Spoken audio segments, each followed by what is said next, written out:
Magnification का concept. लेकिन magnification के कंसेप्ट से पहले आपको एक बड़ा ही प्यारा सा बैकग्राउंड को क्लियर करना चाहिए। अगर ये बैकग्राउंड क्लियर हो गया ना तो आपको बहुत सारी चीजें आसानी से समझ में आ जाएगी। ठीक है, तो चलिए पहले हम लोग बैकग्राउंड के बारे में सोचते हैं। अगर जरा सोचो कि आपके पास एक लेंस है, ठीक है, लेंस का काम क्या होता है बताओ? रे को डेविएट करना। अरे होता है कि नहीं होता है? लेंस क्या करता है? रे को डेविएट करता है, मानते हो ना? अच्छा एक बात बताओ, क्या एक लेंस, जरा ध्यान से सुनना, क्या एक लेंस की डेविएशन पावर सिर्फ उसके फोकल लेंथ पे डिपेंड करती है? यस या नो? अच्छा एक बात बताओ, कौन सा लेंस ज्यादा डेविएट करेगा? क्या एक लेंस की डेविएशन पावर, मान लीजिए हमारे पास एक लेंस है, फील करेंगे और यहां से एक रे है, जरा फील करेंगे तो मजा आ जाएगा। क्या ये रे कितना डेविएट होगा सिर्फ इस बात पे डिपेंड करेगा कि इसकी फोकल लेंथ क्या है? यस या नो? तो देखो ये क्या, तो ठीक है, अगर ये इस बात पे डिपेंड नहीं करेगा कि इसकी फोकल लेंथ क्या है, तो और किस चीज पे डिपेंड करेगा? और ये किस चीज पे डिपेंड करेगा? For a given situation, for a given situation ये और किस चीज पे डिपेंड करेगा? नहीं आमना। देखो आमना, मैं क्या कहना चाह रहा हूं, लेंस एक मीडियम में ही ऑपरेट हो रहा है फॉर अ गिवन सिचुएशन। समझने की कोशिश करो, सबसे मजेदार बात क्या, जरा ध्यान से सुनो। फॉर अ गिवन सिचुएशन, इस सिचुएशन में, इसी सिचुएशन की बात कर रहे हैं, ठीक है, इसी सिचुएशन की बात कर रहे हैं, क्या ये रे डेविएट करेगा? बिल्कुल, है ना, क्योंकि ये लेंस का, अगर मान लेते, फील करना, अगर मान लो मैंने बोला कि इस लेंस की फोकल लेंथ f है, तो देखो ये क्या करेगा? रे को डेविएट करेगा। अरे ये रे को डेविएट करेगा तभी तो ये फोकल लेंथ में मिलाएगा, है ना? तो अगर इस लेंस की फोकल लेंथ f है तो ये रे को डेविएट करेगा और यहाँ पे जाके मिलाएगा। क्लियर? मतलब हर लेंस की खासियत होनी चाहिए, वो रे को डेविएट करेगा। लेकिन आपको जान के थोड़ी सी हैरानी होगी, और मजेदार बात क्या है, किसी भी लेंस का जो डेविएशन और f, ज्यादातर लोग क्या सोचते हैं? फील कर, ज्यादातर लोग यही सोचते हैं, और जनरल मार्केट में यही बात फैलाया जाता है कि कोई भी लेंस जो डेविएट करता है ना, वो डिपेंड करता है सिर्फ फोकल लेंथ। ठीक है, जैसे मान लो इसने डेविएट किया, ठीक है, और एक और लेंस है हमारे पास, ठीक है, इसका फोकल लेंथ एकदम कम है। जरा फील कर, पहले मैं फील कराऊंगा उसके बाद फॉर्मूला लिखाऊंगा। ठीक है, मान लो इसका फोकल लेंथ कम है, तो बताओ ये रे को क्या करेगा? अच्छा एक बात बताओ, अगर ये फोकल लेंथ में रे को गुजारना चाहेगा तो बताओ इसे रे को क्या करना होगा? ज्यादा डेविएट करना होगा या कम डेविएट करना होगा? बताओ। तो फोकल लेंथ कम मतलब लेंस का डेविएशन पावर ज्यादा, है ना? तो जितना कम फोकल लेंथ होगा उसे रे को उतना ज्यादा डेविएट करना है ना? तो चूंकि यहाँ पे आप देखोगे तो आपका फोकल लेंथ कम है, इसीलिए यहाँ पे रे ज्यादा डेविएट हो रहा है। ओहो क्या बात! और यहाँ पे देखो फोकल लेंथ ज्यादा है, इसीलिए आप कह सकते हो रे कम डेविएट हो रहा है ना? और जहां पे मान लीजिए focal length tending to infinity है, जरा फील करो, focal length tending to infinity है, मतलब लगभग रे पैरेलली निकल जाएगा, लगभग। तो वहां पे डेविएशन टेंडिंग टू जीरो। मतलब एक बात तो तय है कि डेविएशन जो प्रोड्यूस किया जाता है किसी भी लेंस के कारण, वो डिपेंड करता है कि उस लेंस का फोकल लेंथ क्या है। इस बात से मैं भी एग्री करता हूं और आप भी एग्री करते हैं। तो अगर इन सारी चीजों को मैं देखूं और मैं अपने दिमाग में एक मैथमेटिकल रिलेशनशिप के बारे में सोचूं, तो डेविएशन का फोकल लेंथ के साथ किस तरह का रिश्ता होना चाहिए? प्रोपोर्शनल वाला या इनवर्स प्रोपोर्शनल वाला? कि क्या रिश्ता होना चाहिए? इनवर्स वाला। तो मैं कह सकता हूं angle of deviation is inversely proportional to focal length. समझ में आया? मैं कह सकता हूं angle of deviation is inversely proportional to focal length. ठीक है, और मैं बताता हूं किसी भी लेंस की पावर उसके डेविएशन से डिफाइन होती है। जरा ध्यान से सुनिए, किसी भी लेंस की पावर उसके डेविएशन से डिफाइन होती है। जब मैं आपको लेंस पढ़ाऊंगा, मैं ये पावर पढ़ाऊंगा, तो उसमें एकदम विस्तार से चर्चा करेंगे। अभी मैं पावर को नहीं ला रहा, जरा समझिए। मतलब एक बात तो तय है कि जिस लेंस की फोकल लेंथ कम होगी वो रे को ज्यादा डेविएट करेगा, है ना? एक बात तो तय है कि जिस लेंस की फोकल लेंथ कम होगी वो रे को ज्यादा डेविएट करेगा। ये हर आम जनमानस के दिमाग में बैठा हुआ है, ये बिल्कुल सही भी है, मुझे लगता है यहाँ पे सही है। लेकिन एक जगह हम मिस कर रहे हैं। कहाँ मिस कर रहे हैं? जरा सोचो। कहां मिस कर रहे हैं जरा सोचो, शायद ये बात आपको समझ में आ गई। अच्छा एक बात बताओ, ये फॉर्मूला 100% करेक्ट नहीं है, सिर्फ डेविएशन फोकल लेंथ पे डिपेंड करता है ऐसा नहीं है। मैं तुम्हें एक एग्जांपल बताता हूं, शायद ये बात फील आ जाए। अब जरा सोचो, शायद मजा आ जाए तो बताना, हम लोग ना कितना क्लोज नहीं देखते ये मैं बताऊं। आप अगर चाहो ना तो किसी रे डायग्राम को देख के भी बहुत सारे फॉर्मूले आसानी से बोल सकते हैं, आपको रटने की जरूरत नहीं है। लेकिन दिक्कत क्या है, हम जूम नहीं करना चाहते, हम जो चीज हमें दिखाया जाता है उस पर हमारा इमेजिनेशन नहीं जा रहा है। एक एग्जांपल दिखाता हूं, देखना मजा आ जाएगा तो फिर बताना। अगर मान ले यही हमारा लेंस है, अच्छा एक बात बताओ, इस लेंस में मैं 3 रे को गुजारता हूं, जरा देखो रे नंबर 1, तो देखो अरे ये रे जो 1 गया ये तो बेटा डेविएट नहीं हुआ, अरे रे 1 गया ये तो बेटा डेविएट नहीं हुआ। इसका मतलब, अच्छा एक बात बताओ, अकॉर्डिंग टू दैट फॉर्मूला अगर आपने बोला था angle of deviation is inversely proportional to F होना चाहिए, तो बेटा क्या इस लेंस के पास फोकल लेंथ नहीं है तो ये तो रे को डेविएट करता ही ना। अगर डेविएशन सिर्फ फोकल लेंथ पर डिपेंड करता तो बेटा कोई भी रे आता डेविएट कर देगा। मान लो मैं बताता हूं कि for a given focal length deviation बोलता भैया मैं 30 डिग्री का करूंगा। मान लो कहता कि for a given focal length मैं 30 डिग्री का डेविएशन करूंगा, तो बेटा कोई भी रे जाता 30 डिग्री, कोई भी रह जाता 30 डिग्री, कोई भी रह जाता 30 डिग्री। लेकिन ऐसा होता है क्या? नहीं।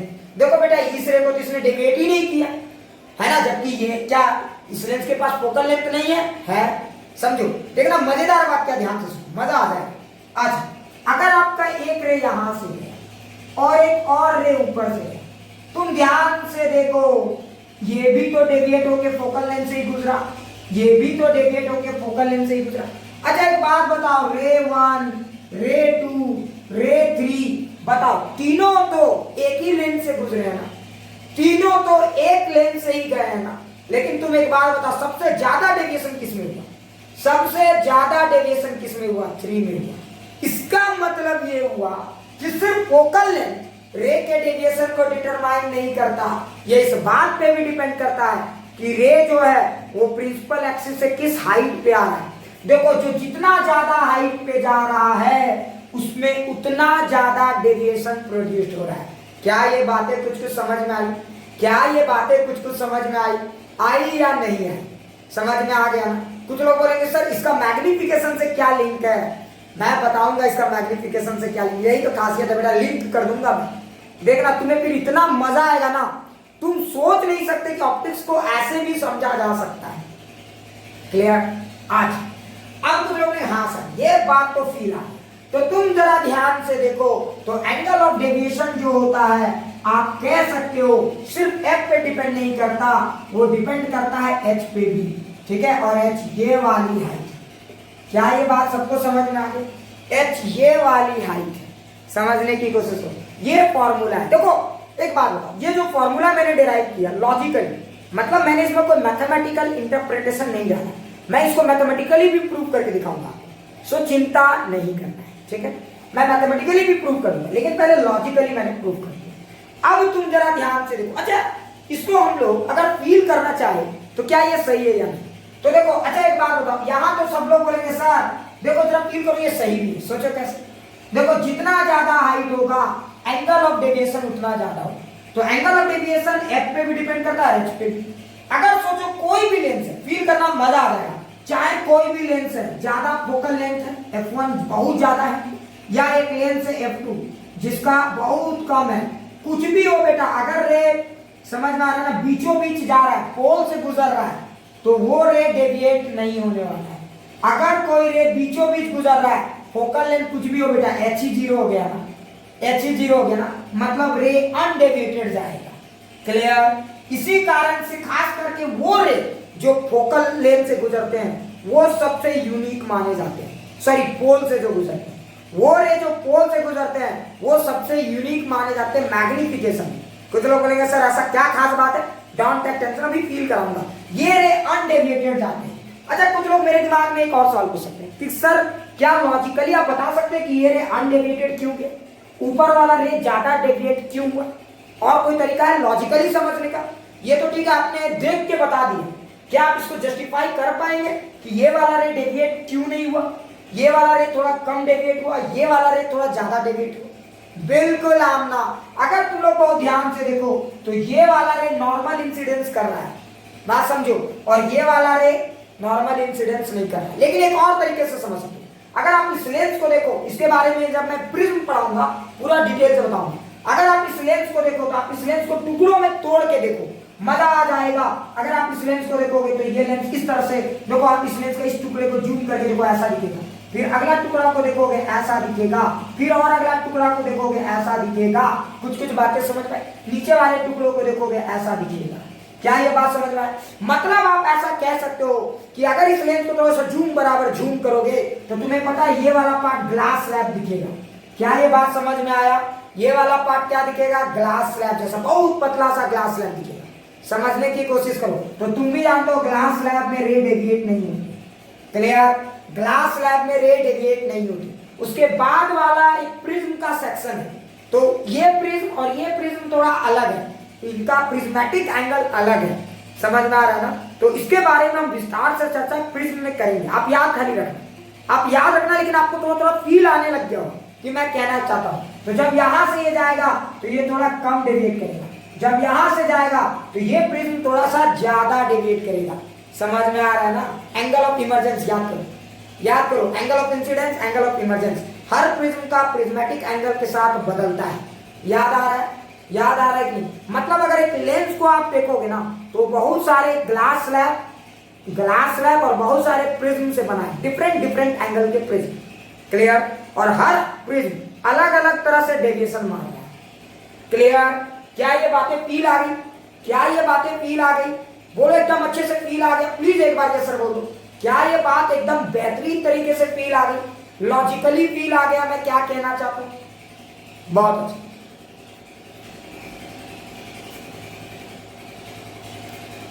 ठीक है, चलिए अब कुछ लोग बोलेंगे हाँ सर, कुछ लोग बोलेंगे सर ये बात तो आपने प्रूव कर दिया, इसको मैथमेटिकली भी प्रूव कर दीजिए, अच्छा लगेगा, है ना, दिल को सुकून मिलेगा कि भाई इसका प्रूफ है हमारे पास। ये तो सर हमने ग्राफ को देखा, ये रे डायग्राम्स को देखा, फील कर लिया कि ये होगा। सो पहले इसको मैथमेटिकली फील करते हैं, उसके बाद मैं बताऊंगा कि ये वाला रे सबसे खास क्यों है। वो रे जो पोल से गुजरते हैं वो अनडेविएटेड होते हैं और वो सबसे यूनिक रेज माने जाते हैं।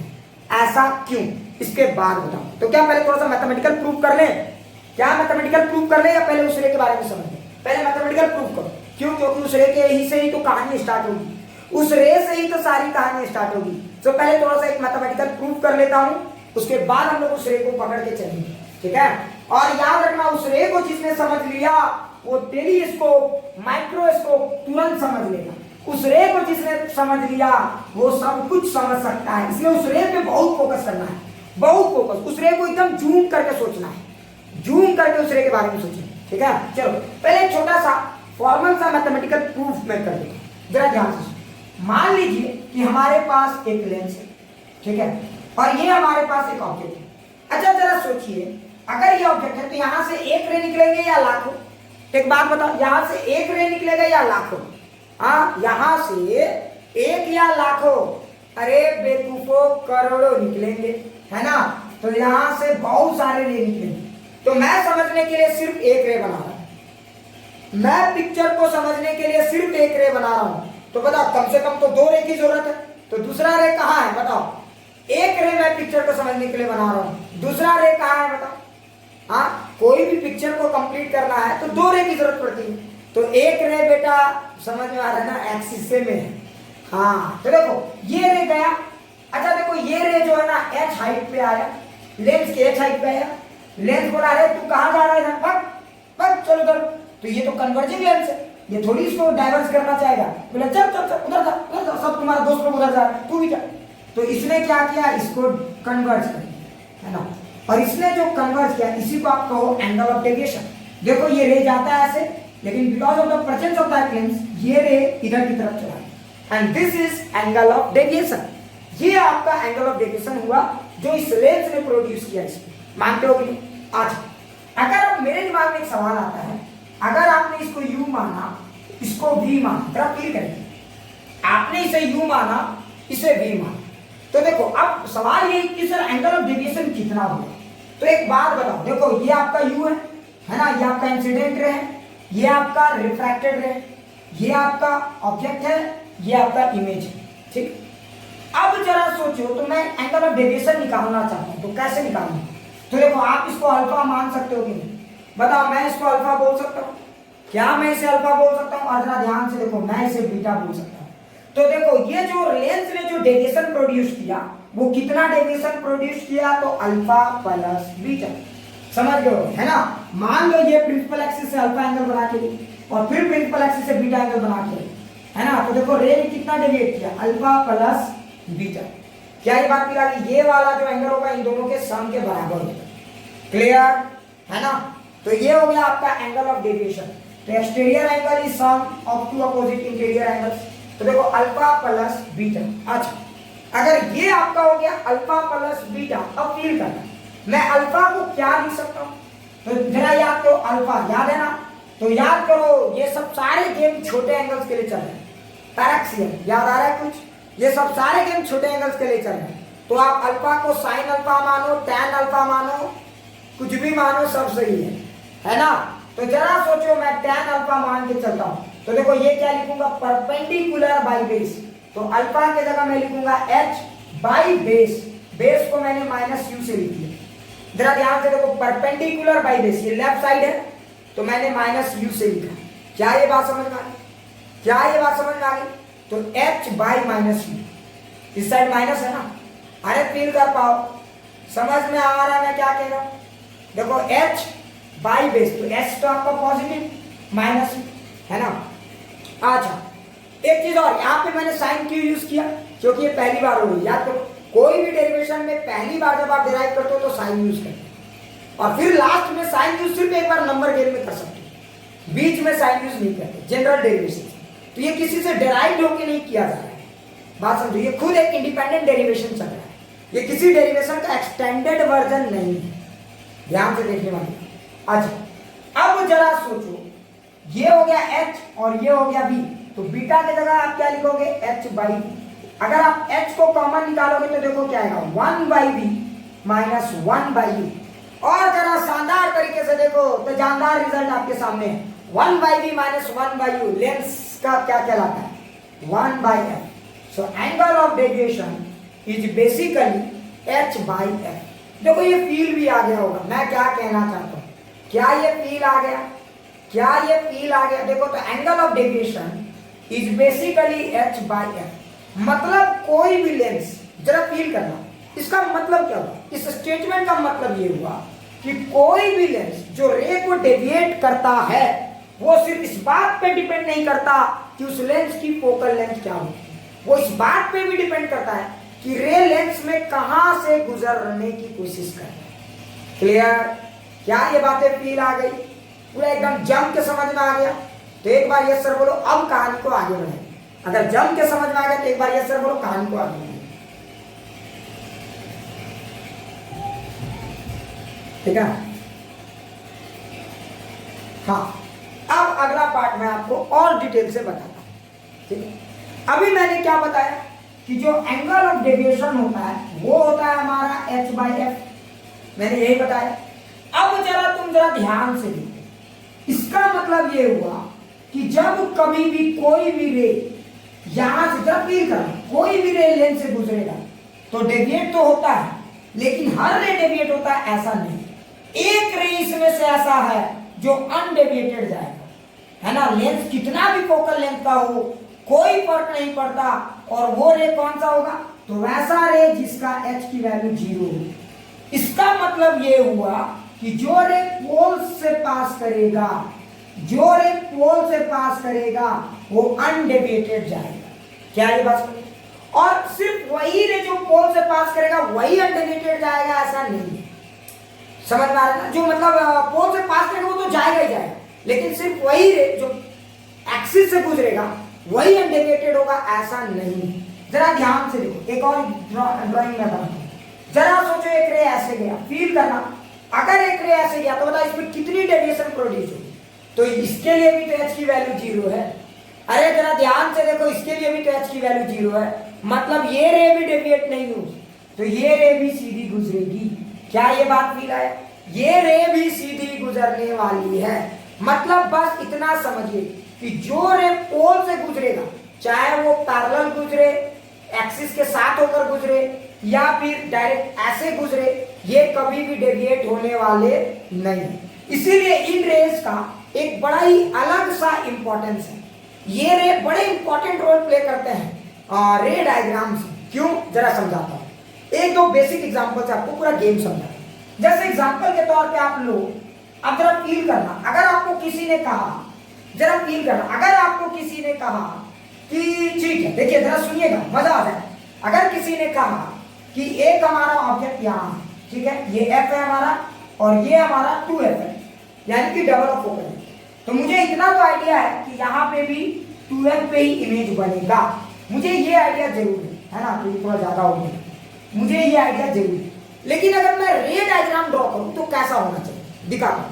तो देखो ज्यादातर लोग क्या करते हैं, मान लो अगर आपने ऑब्जेक्ट का कुछ हाइट लिया, अगर आपने ऑब्जेक्ट का कुछ हाइट लिया तो देखो यहां से क्या होने वाला है। अगर आप ऑब्जेक्ट का हाइट नहीं लेते तो क्या होता, और ऑब्जेक्ट का कुछ हाइट लिए तो क्या होता। ये दोनों पिक्चर को समझिए और धीरे धीरे आपको सारा खेल समझिए। तो थोड़ा सा पैसेज रखना है, मैं बहुत डिटेल से पढ़ाने की कोशिश कर रहा हूं, धीरे धीरे आपको सब कुछ समझना है। तो देखिए अगर आप यहां से एक रे को ऐसे गुजारते हो तो देखो ये रे से, एक बात याद रखना, ये रे ना, जब भी आप रे डायग्राम ड्रॉ करो समझ जाना ये रे आपके लिए टेम्पररी है, क्योंकि आप स्केलिंग करके तो ड्राइंग करते नहीं। तो आप किस रे को मेन मानोगे मैं बताता हूं। एक रे जो आप यहां से गुजारोगे उसको मेन मानो। समझ में आया? क्लियर? अब बताओ इमेज कहां पे बनेगा, तो इसी रे में इमेज कहीं पे बनेगा। समझ में आ गया ना? तो तुम समझ गए होगे इमेज तो यहां से 12 पे बन रहा है, कैलकुलेशन तो यही कर रहा है, मतलब इमेज यहां पे ही बनेगा। ये बात समझ में आया? क्या ये बात समझ में आया? इमेज पक्का यहीं पे बनेगा। क्लियर हो गया? मतलब एक चीज हमेशा याद रखना, इमेज यहीं पे कहीं बन सकता है। तो कहां पे बनेगा? यहां पे। यहां भी पॉसिबिलिटी हो सकता है, अगर यहां पे बनता तो रे को इतना डेविएट कर देते, अगर यहां पे बनता तो रे को इतना डेविएट कर देते, और अगर यहां पे इमेज बन रहा है तो रे को वहीं पे सीधा मिला है। ये आपका रे डायग्राम तैयार है। क्या फील आया मैं क्या कहना चाहता? ये आपका रे डायग्राम तैयार है। जरा फील करना, अब थोड़ा सा समझना, गेम को थोड़ा सा समझना। एक और इंटरेस्टिंग चीज, अगर मान लो कोई रे यहां से गुजरेगा तो बताओ, अगर कोई रे यहां से गुजरेगा तो बताओ इमेज पक्का इन्हीं पॉइंट्स पे कहीं पे बनेगा। जैसे ध्यान से सुनो, अगर कोई रे यहां से गुजरा तो इमेज पक्का इसी जगह पे कहीं पे बनेगा। क्लियर? तो अगर ये आपका मेन रे है तो इमेज कहीं यहीं पे बनेगा। कैलकुलेशन अगर सजेस्ट किया कि यहां पे बन रहा है तो आप चुपचाप एक रे को ड्रॉ कीजिए और उसको इतना डेविएट करके दिखा दीजिए कि ये इतना डेविएशन। क्या फील आ गया? क्या फील आ गया? नहीं समझ में? कोई बात नहीं, डोंट टेक टेंशन, थोड़ा सा कहानी को अच्छे से सुनो। पहले ये चीजें समझ में आ गई? क्या ये बहुत ही बेसिक चीजें मैंने डिस्कस किया, ये समझ में आ गया? क्या ये बातें समझ में आ गई? अब और थोड़ा सा फील कराता हूं, और थोड़ा सा फील कराता हूं, तो शायद गेम आपको समझ में आ गया कि मैं कहना क्या चाहता हूं। अच्छा जरा सोचो, जरा आप सोचो, जरा सोचो, मान लीजिए, अच्छा ये वाला रे बहुत इंपॉर्टेंट है, आपने उतना ध्यान नहीं दिया होगा, कोई बात नहीं, अब थोड़ा सा ध्यान दीजिए, ठीक है? अच्छा एक बात बताइए, लोग कहते हैं कि रे इंफिनिटी से आ रही है, ठीक है? जरा सुनना, अगर कोई रे इंफिनिटी से आती है, फील करना, मजा आ जाए तो बताना, नहीं मजा आए तो भी बताना। अगर कोई रे इंफिनिटी से आती है तो वो आपको कैसी नजर आती है? पैरेलल। जरा फील करना, अगर कोई रे इंफिनिटी से आती है तो वो आपको कैसी नजर आती है? पैरेलल, है ना? तो लोग क्या करते हैं, जरा फील करना, तो लोग क्या करते हैं, जरा फील करना, इंफिनिटी वाले रे को देखते हैं। पहले हम लोग इंफिनिटी वाले रे को ही समझते हैं, ठीक है? तो अगर मान लीजिए कि कोई पॉइंट ऑब्जेक्ट है, फील करना तो मजा आ जाएगा। अगर कोई पॉइंट ऑब्जेक्ट है और वो इंफिनिटी पे है तो बताओ वो जो रे छोड़ेगा वो आपको कैसा दिखेगा? तो पैरेलल बीम ऑफ रेज, है ना? और वो पैरेलल बीम ऑफ रेज इधर से भी आएगा, इधर से भी आएगा। लेकिन मैं आपकी जानकारी के लिए बताऊं, मैं आपकी जानकारी के लिए बताऊं, क्या रे डायग्राम में ये वाला रे हेल्प कर रहा है? ना। क्या रे डायग्राम में ये वाला हेल्प कर रहा है? ना। रे डायग्राम में कौन सा रे हेल्प कर रहा है? आपको पता चला? अरे बेटू जब रेस पैरेलल आ रहे हैं तो वन हेल्प नहीं कर रहा आपको रे डिजाइन को समझने में, टू हेल्प नहीं कर रहा, आपको हेल्प कर रहा है प्रिंसिपल एक्सिस वाला रे। समझो बातों को, समझ में आया? एक रे ये भी तो था, तो ये रे अब याद रखना इमेज यहीं पे कहीं पे बनेगा।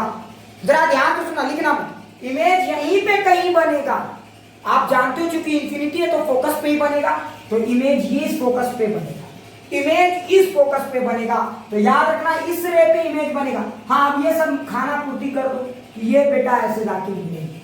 क्या ये बात समझ में आ गई? क्या ये बात समझ में आ गई? आया कि नहीं आया? लेकिन एक डाउट है मुझे क्या डाउट है थोड़ा सा सुनिए। ठीक है, आपने जिस ऑब्जेक्ट को देखा वो तो पॉइंट साइज था, ठीक है। अच्छा सोचो आप कोई एक ऐसा ऑब्जेक्ट को देखना चाहते हो जो हैवी बड़ा सा साइज का है, जैसे सन। मैं एक ऐसे ऑब्जेक्ट को देखना चाहता हूं जो है आपका सन। अब बताएं यहाँ पे ट्विस्ट क्या है, कोई मुझे बता सकता है? जैसे आपका है सन, अब ट्विस्ट क्या है, कोई मुझे बता सकता है? सबसे बड़ा ट्विस्ट है इस गेम में क्या दिखाता हूं, मजा आ जाएगा आपको। अब समझ में आ जाएगा कि हो क्या रहा है एक्चुअली, हो क्या रहा है एक्चुअली। पॉइंट साइज किसका बना जरा देखना, आपको थोड़े थोड़े गेम देर में सब समझ में आएगा। मैं इस गेम को समझाने के लिए छोटा सा पिक्चर बताने की कोशिश कर रहा हूं। रुक जाओ, थोड़ा सा रुक जाना, थोड़ा सा 1 सेकंड रुकना। मान लो कि मैं ये सन मानता हूं, ये हमारा सन है, ठीक है। और मैं किसी लेंस के हेल्प से मान लो कि मेरे पास एक लेंस है, ये उसका प्रिंसिपल एक्सिस है, ठीक है, ये उसका प्रिंसिपल एक्सिस है, बीच में रखता हूं, ये लेंस है, ये उसका प्रिंसिपल एक्सिस है। अच्छा अगर कोई पॉइंट है, देखना फील, प्लीज रट्टा मत पाना, फील करना। मैं एक छोटा सा मुझे टाइम दो, अरेंजमेंट्स।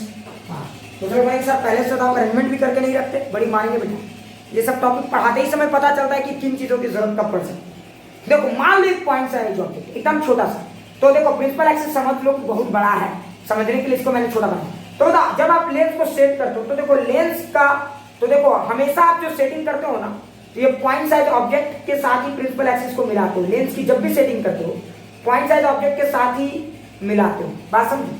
तो चूंकि ये ऑब्जेक्ट पॉइंट साइज था इसलिए आपने इसके साथ मिला दी, तो बेटा पॉइंट साइज ऑब्जेक्ट था। अब उसका रे चला, तो रे जब चलेगा तो आप भी जानते हो कि कोई रे पॉइंट साइज ऑब्जेक्ट का जब चलता है, जरा फील करना, कोई रे चलेगा तो बहुत सारे रे निकलेंगे।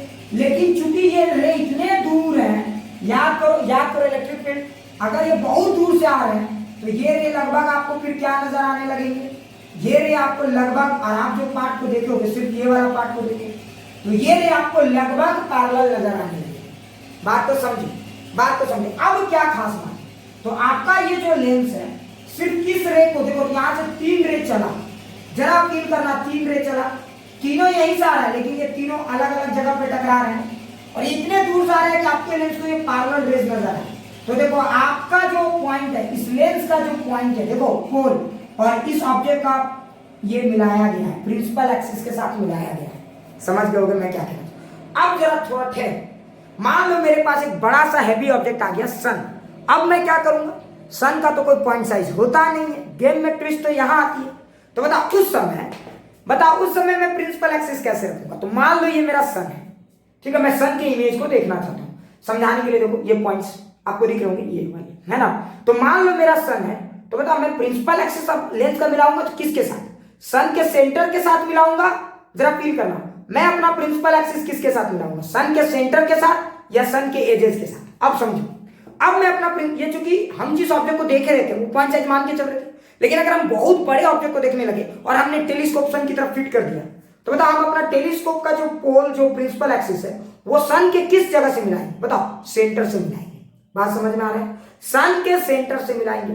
अब मैं आपको बताता हूं ट्विस्ट क्या है, अब मैं आपको बताता हूं ट्विस्ट क्या है। अगर मजा नहीं आया तो फिर बोलना, देखना गजब सा चीज है, गजब ट्विस्ट। अब यहां पे ये है कि अगर आपने, ठीक है, जरा ध्यान से सुनना, जबरदस्त मजा आएगा, जबरदस्त। देखो अगर ये आपका टेलीस्कोप और ये आपका सन का पॉइंट, सन तो ऐसे है बेसिकली, ठीक है, देखो ये बहुत दूर है, ये बहुत दूर है, सो प्लीज कंफ्यूज मत करना, ये बहुत दूर है। समझाने के लिए मैंने यहाँ पे, कहां ले जाएंगे, इंफिनिटी पे थोड़ी। अब सोचो क्या अब आप 1000 बार रे डायग्राम बनाओगे, सोचो तो यहां से तो बेटा करोड़ों अरबों रे आ रहे हैं। तो जरा सोचो ये पॉइंट जब आ रहा है तो बताओ यहां से, अच्छा इस पॉइंट से बताओ, इस पॉइंट से एक रे निकल रही है या लाखों, एक बात बताओ, इस पॉइंट से एक रे या लाखों, करोड़ों, इस रे से करोड़ों रे निकल रहे हैं। बहुत अच्छे, शानदार, क्या बातें फील आई, जरा फील करना, मजा आ जाएगा। अगर इस रे से करोड़ों पॉइंट्स निकल रहे हैं तो बेटा मैं कम से कम, अगर इस रे को प्लॉट करना चाहोगे तो कम से कम या इस पॉइंट से 2 रे को ले जाना होगा।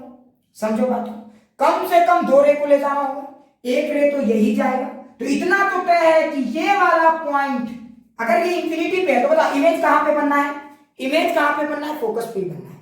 अगर कोई ऑब्जेक्ट इंफिनिटी पे है तो इमेज कहां पे बनना है, फोकस पे ही बनना है। ये बात तो कंफर्म है ना, इसमें तो डाउट नहीं है ना किसी को कि इमेज इंफिनिटी पे है, सॉरी ऑब्जेक्ट इंफिनिटी पे है तो फोकस कहां पे बनेगा। पहले ये बात सब लोग यस सर बोलो भाई, बहुत इंपॉर्टेंट लाइन है इसके बाद इतना जबरदस्त लाइन है कि आपका दिल गार्डन हो जाएगा। पहले एक बार यस सर तो सब लिख ली दो, बहुत अच्छी।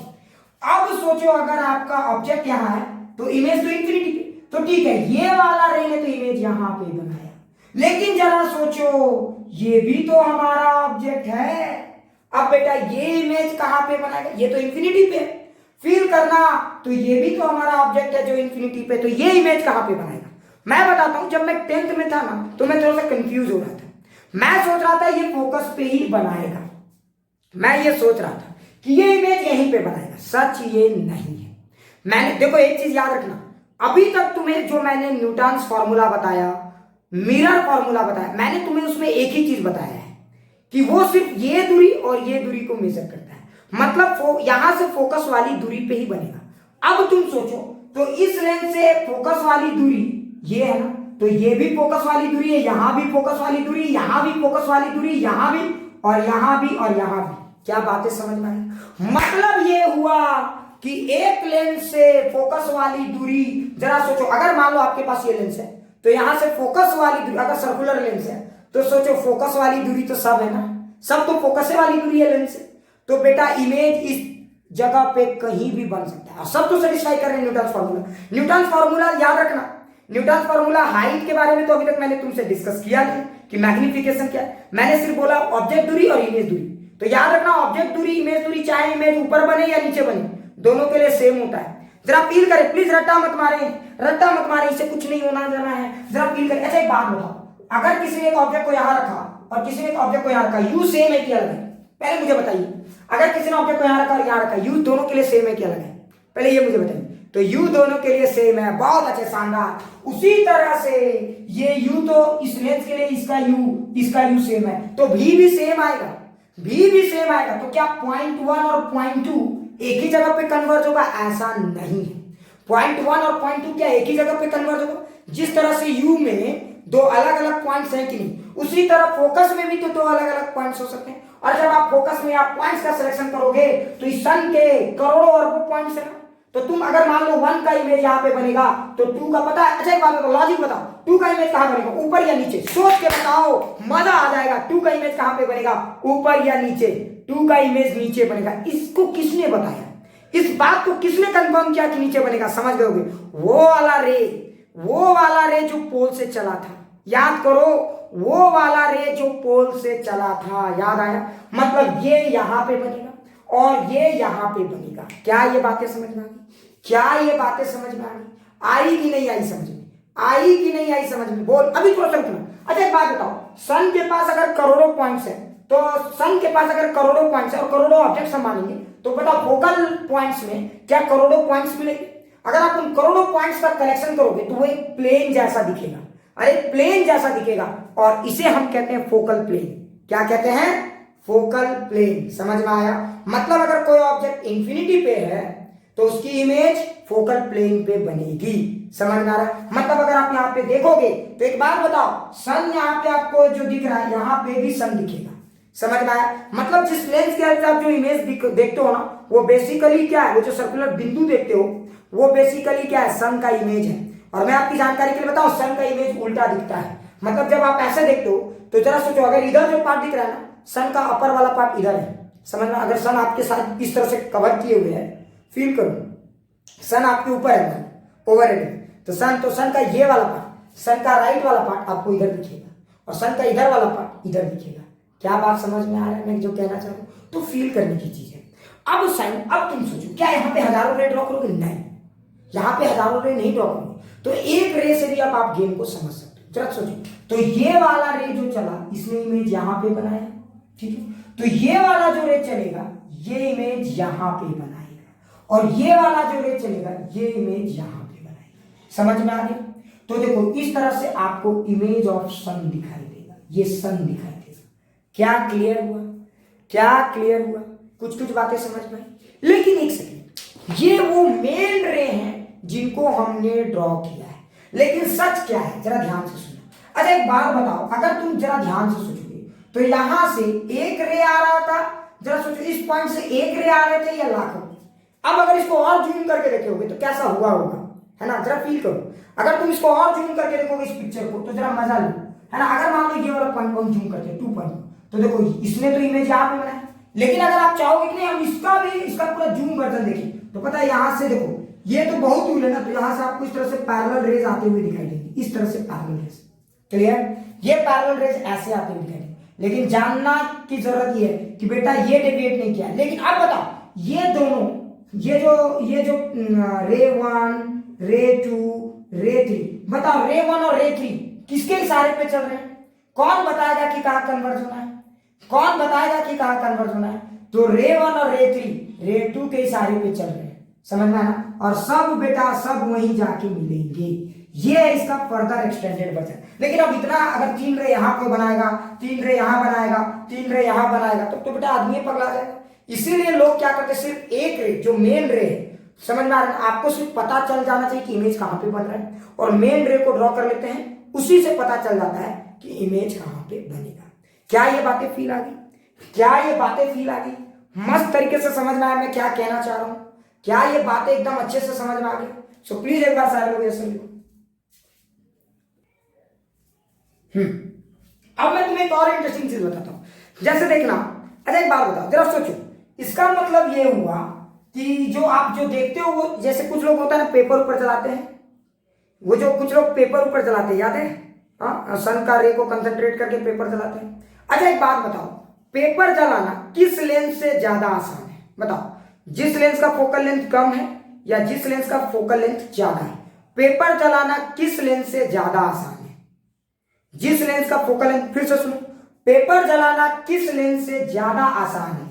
जिस लेंस का फोकल लेंथ कम है, जिस लेंस का फोकल लेंथ ज्यादा है, या डेटा इनसफिशिएंट है? कौन सा ऑप्शन होगा? ए बी सी, बताइए क्या ये बातें फील आ रही? ए बी सी, कौन सा? समझ गए होंगे। तो इसका आंसर होगा जिसका फोकल लेंथ कम होगा। क्यों? समझ पा रहे हो? जरा सोचो, मतलब सन का इमेज तो हर लेंस बना है, सन का इमेज तो हर लेंस बना है, लेकिन जिस लेंस का फोकल लेंथ कम होगा, जरा सोचो, फील करना, फील करेंगे। आपको पता है इस पे न्यूमेरिकल भी आ सकता है कि एक लेंस के हेल्प से, जरा सोचो इस पे न्यूमेरिकल क्यों नहीं पूछा जा सकता? क्यों नहीं पूछा जा सकता? फील करो, फील करो। मान लो मैंने 2 लेंस लिया, ठीक है, 2 लेंस लिया, इसकी फोकल लेंथ ज्यादा ले ली, इसकी फोकल लेंथ कम ली, तो देखो यहां पे भी बहुत सारे रे आ रहे हैं, इस तरह करके बहुत सारे रे आ रहे हैं, जरा फील कर लो। तो ये रे को क्या कर रहा है? कन्वर्ट कर रहा है। इतना तो समझ ही गए होगे। तो मैं एक काम करता हूं, तुम लोग कंफ्यूज हो सकते हो, तो रे को ये क्या कर रहा है? कन्वर्ट कर रहा है, बहुत सारे रे को। ये सिर्फ 3 रे बना है, तो इसका मतलब ये नहीं कि यहीं पे रे आ रहे हैं, बहुत सारे रे ऐसे भी आ रहे हैं, और सब के सब इमेज। मान लो इसका फोकल लेंथ बहुत ज्यादा है, तो देखो इसने क्या किया, इतना बड़ा सन का इमेज बना दिया, इतना बड़ा सन का इमेज। और अगर इसका फोकल लेंथ बहुत कम है, मान लो इसका फोकल लेंथ बहुत कम है यहीं पे, तो देखो इसने क्या किया, सन का जो इमेज बनाया इतना बड़ा। तो तुम सोचो जो लाइट गैदर कर रहा है, अब इसको थोड़ा सा जूम कर सकते इसी को। अब मैं ब्लू से बता रहा हूं लाइट जो गैदर हो रही है, मतलब जितने भी लाइट यहाँ पे फॉल हो रहे हैं, यहां से लेकर यहां तक, जरा फील करना, वो तो मेन रे थे, जितने भी लाइट फॉल हो रहे हैं सब बेटा इतने ही में कंसंट्रेट हो रहे हैं। क्या मैं जो कहना चाह रहा हूं समझ में आ रहा है? सब बेटा इतने ही में कंसंट्रेट हो रहे हैं। मैं जो कहना चाह रहा हूं समझने की कोशिश, ये एग्जैक्ट रे डायग्राम नहीं, मैं फील बताना चाह रहा हूं, इतने ही में कंसंट्रेट हो रहे हैं। मतलब यहां पे लाइट ज्यादा इंटेंसिटी से पड़ रहा है या कम इंटेंसिटी से? बताओ, यहां पे जो लाइट की इंटेंसिटी है, जो इतना लाइट आया वो इतना में कंसंट्रेट हो रहा है, तो यहां पे जो लाइट की इंटेंसिटी है कम है। और जरा सोचो यहां पे जो लाइट आया वो बेटा एकदम कंसंट्रेटेड हो गया बीम, और इतने में ही इतना हुआ, तो देखो यहां पे इंटेंसिटी ऑफ लाइट ज्यादा हो गई कि कम? तो यहां पे इंटेंसिटी ऑफ लाइट ज्यादा हो गई, समझ रहे हो ना? तो बेटा ये क्या करेगा, मतलब समझो जो लेंस जितना छोटा ऑब्जेक्ट इमेज बनाएगा सन का, वो लेंस क्या कर रहा है, रे को उतना ज्यादा कंसंट्रेट कर रहा है, उतना जबरदस्त तरीके से कन्वर्ज कर रहा है, और ज्यादा से ज्यादा फोटोन्स, याद करो, अगर सोचो फोटोन्स को आप इतना बड़ा एरिया में रखोगे और फोटोन की इतनी सी एरिया में खोज खोज के भर दोगे, तो बोलो क्या होगा? समझ गए होगे मैं क्या बोलना चाह रहा हूं? समझ में आ रहा है क्या? समझ में आ रहा है क्या? बातों को समझे। तो इंटेंसिटी ज्यादा कौन डेवलप करेगा? ये वाला रे, और ये वाला रे जबरदस्त इंटेंसिटी डेवलप करेगा, बहुत ही कम जगह पे कंसंट्रेट कर रहा है, तो बेटा पेपर जल्दी जल सकता है। और तुम सोचो इस पे न्यूमेरिकल भी तो बताया जा सकता है कि इस फोकल लेंथ से टी टाइम में पेपर जला है, तो बता इस फोकल लेंथ से कितने टाइम में पेपर जल सकता है, ये सवाल पूछा जा सकता है। तो इसको हम लोग डिस्कस करेंगे, लेकिन अभी नहीं, समझ में आया? हम लोग इसको डिस्कस करेंगे टेलीस्कोप में। क्या यहां तक सारी बातें फील आ गई? क्या यहां तक सारी बातें फील आ गई? नहीं कर सकता, ये सब सिर्फ ढकोसलाबाजी है, ठीक है ना? देखना आजकल टीचर लोग पढ़ाते कम है, मोटिवेशन ज्यादा मारते हैं, सही है गलत? हाँ बताओ, सही है गलत? चलो अब हम लोग बात करते हैं मैग्निफिकेशन ऑफ द लेंस के बारे में, ठीक है? मैं तुम्हें बताता हूं कुल टोटल 3 तरह के मैग्निफिकेशन है, जरा ध्यान से सुनिए। कुल टोटल 3 तरह के मैग्निफिकेशन है, ठीक है? 3 तरह के। अभी ये सब एक फॉर्मल डेफिनेशन जैसा समझो, जब हम लोग आएंगे कंसेप्ट में तो जम की बात करेंगे, अभी पहले फॉर्मल डेफिनेशन जैसा समझो। कुल टोटल 3 तरह के मैग्निफिकेशन है, ठीक है? एक को आप कहते हो लीनियर मैग्निफिकेशन, ये बहुत फेमस है, लीनियर मैग्निफिकेशन, ठीक है? इसी को एक और नाम से जाना जाता है लैटरल, ठीक है? इसी को लैटरल मैग्निफिकेशन भी कहते हैं, और इसी को एक और नाम से जाना जाता है ट्रांसवर्स मैग्निफिकेशन। क्लियर? तो इसका मतलब ये वो तीनों एक ही चीज है, लीनियर मैग्निफिकेशन, लेटरल और ट्रांसवर्स, ये तीनों के तीनों एक ही चीज है। ट्रांसवर्स समझ गए होंगे, है ना? कौन से टाइप का मैग्निफिकेशन, ये नाम ट्रांसवर्स ज्यादा अच्छा लगता है मुझे। लीनियर और लेटरल में मुझे थोड़ा थोड़ा कंफ्यूजन हो जाता है कभी कभार, है ना? लेकिन ट्रांसवर्स में मुझे कभी भी कंफ्यूजन नहीं होता, ठीक है? हाँ, तो ये हो गया मेरे को ट्रांसवर्स, ठीक? ट्रांसवर्स का मतलब समझ गए होगे मैं क्या कहना चाह रहा हूं, ठीक है ना? एक और मैग्निफिकेशन होता है, हम जिसे बोलते हैं लॉन्गिट्यूडिनल मैग्निफिकेशन। सब फील करोगे तो मजा आ जाएगा, फिर आपको कुछ भी टफ नहीं लगेगा, मैं सच बता रहा हूं, आपको फिर कुछ भी टफ नहीं लगेगा। और एक होता है एंगुलर मैग्निफिकेशन। ये 3 तरह के मैग्निफिकेशन है, ठीक है? तो एक बात तो आप समझ लें कि ये 2 के बारे में मैं डिस्कस कर दूंगा, मेन आपको इसी के बारे में मैं पढ़ाऊंगा, ये आप फील से समझ जाओगे, ये फील से समझ जाओगे, ठीक है? ये पार्ट फील है, इसके लिए कोई फॉर्मूला नहीं, कोई मैथमेटिक्स नहीं, इसके लिए प्योर फील की जरूरत है। इसके लिए कुछ फॉर्मूला है, तो चलिए हम इस 2 मैग्निफिकेशन को थोड़ा सा अच्छे से समझेंगे कि बेटा लेटरल मैग्निफिकेशन क्या होता है, लॉन्गिट्यूडिनल क्या होता है। आपको तो मैंने सर तीसरे वाले का क्या आएगा, सबकी बारी आएगी, सो डोंट टेक टेंशन। इसके बारे में हम विस्तार से चर्चा करेंगे ऑप्टिकल इंस्ट्रूमेंट्स में, ठीक है? जहां जैसा समय आएगा वहां पे डिस्कस कर लेंगे। अभी फिलहाल समय है इसका, अभी दौर है इसका, तो जानते ही हो उगते सूरज को सब लोग सलाम करते हैं, तो ये अभी फिलहाल उगता हुआ सूरज है, क्लियर? और ये दोपहर का सूरज है, ब्राइटनेस सबसे ज्यादा इसी में है, क्लियर? तो हम लोग इन दोनों को पढ़ेंगे। अच्छा, तुम बोलोगे कि सर अगर किसी ने पूछा सिर्फ मैग्निफिकेशन, अगर किसी ने मुझे पूछा सिर्फ मैग्निफिकेशन तो मैं क्या समझूंगा? ये भी दिमाग में एक सवाल आ सकता है।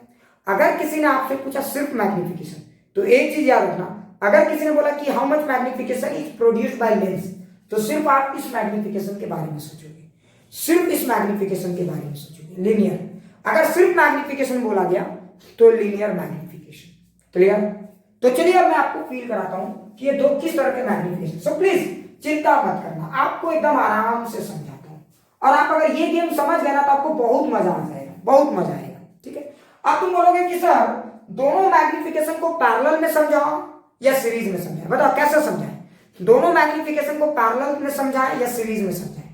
पहले एक फिर दूसरा, बोलो क्या चाहते हो तुम? दोनों मैग्निफिकेशन को पैरेलल में समझना चाहते हो या सीरीज में? तो राशि बोल रही है सर सीरीज में समझना चाहते हैं, सीरीज में, ठीक है?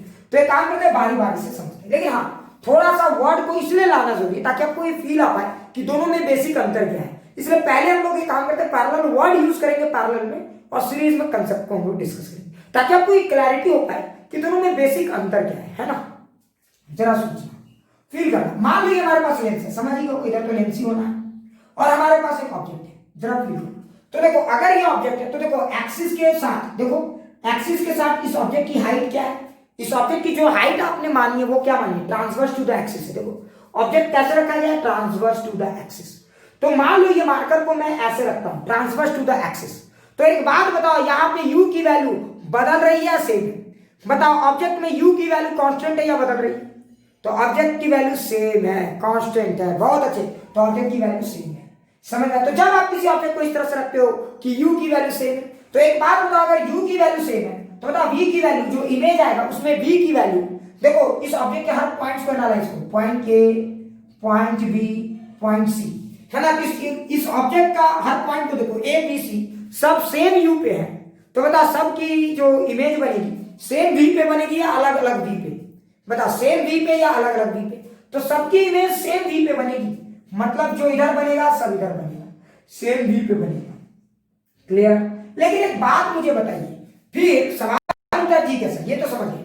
अच्छा एक बात बताइए, यहाँ ए और बी के बीच में जो डिस्टेंस है, बी और सी के बीच में जो डिस्टेंस है, क्या यहाँ ये डिस्टेंस सेम होगा या अलग अलग होगा या कुछ भी हो सकता है? क्या यहाँ पे ये जो डिस्टेंस होगा सेम होगा या अलग अलग या कुछ भी हो सकता है? अरे बेवकूफ, ये कुछ भी हो सकता है, ये कुछ भी हो सकता है, ये अलग अलग भी हो सकता है, ये डिस्टेंस सेम भी हो सकता है, कोई नहीं जानता कि क्या होगा, तो ये कुछ भी हो सकता है। मान लेते हैं समझाने के लिए, मैं मान लेता हूं, मान लीजिए कि मैं ही हूं एक ऑब्जेक्ट और ये प्रिंसिपल एक्सिस है, मान लीजिए प्रिंसिपल एक्सिस है और मेरे नाक को लेंस के आगे रख दिया गया, तो मेरा नाक का इमेज तो यही दिखेगा। सोचो क्यों, मेरा यहां से जो रे निकलेगा यही दिखेगा रे, और मेरा ये जो मेरा बाल है, समझ रहे हो ना, इसका इमेज नीचे दिखेगा। तो तुमको आके सब पता है वहां पे थोड़ा उल्टा होगा, मैं ऐसे थोड़ी देखने लगूंगा, बात समझ गए? दो खोपड़ी रखोगे तो इधर ये ऐसे दिखेगा, तो ये वाला खोपड़ी इधर ऐसे दिखेगा, बात समझो, समझने की कोशिश करो। लेकिन आपको जान के हैरानी होगा कि यहाँ पे नाक और बाल के बीच की जो डिस्टेंस है, इसे हम कहते हैं हाइट ऑफ द ऑब्जेक्ट। यहाँ पे ये जो डिस्टेंस है, इसे हम कहते हैं हाइट ऑफ द ऑब्जेक्ट। तो यहाँ पे ये जो आएगा, इसे हम कहेंगे height of the image. Clear? Clear? ये बात समझ में आया? Height of the image. Clear? ये बात अच्छे से समझ में? अब तुम्हें जान के हैरानी होगा, कभी कभार height of the image same भी हो सकता है, कभी कभार छोटा भी हो सकता है और कभी कभार बड़ा भी हो सकता है। समझ में आ रहा है? जैसे आप मान लो फोटो करवाने जाते हो, तो आपके पास एक फोटो है, तो आप उस फोटो का जो साइज निकालना चाहते हो। एक और चीज ध्यान देना, इमेज जब भी कोई किसी चीज का बनता है तो हम जानना चाहते हैं कि उसकी जो इंफॉर्मेशन है वो जूम जरूर हो लेकिन गायब नहीं होनी चाहिए, ज्यादा इंफॉर्मेशन भी नहीं मिलनी चाहिए, कम भी नहीं मिलनी चाहिए। मुझे वही इंफॉर्मेशन चाहिए, मतलब वही इंफॉर्मेशन मिल सके। छोटे पिक्चर को देखो या बड़े पिक्चर को देखो, तो बेटा इंफॉर्मेशन वही आनी चाहिए, बस अंतर क्या होनी चाहिए, बड़े पिक्चर से प्रोसेसिंग थोड़ा सा आसान होता है, हम लोग चीजों को थोड़ा सा आसानी से विजुअलाइज कर पाते हैं। तो यहां पे देखो और यहां पे देखो, तो ये इसका मैग्नीफाइड वर्जन है।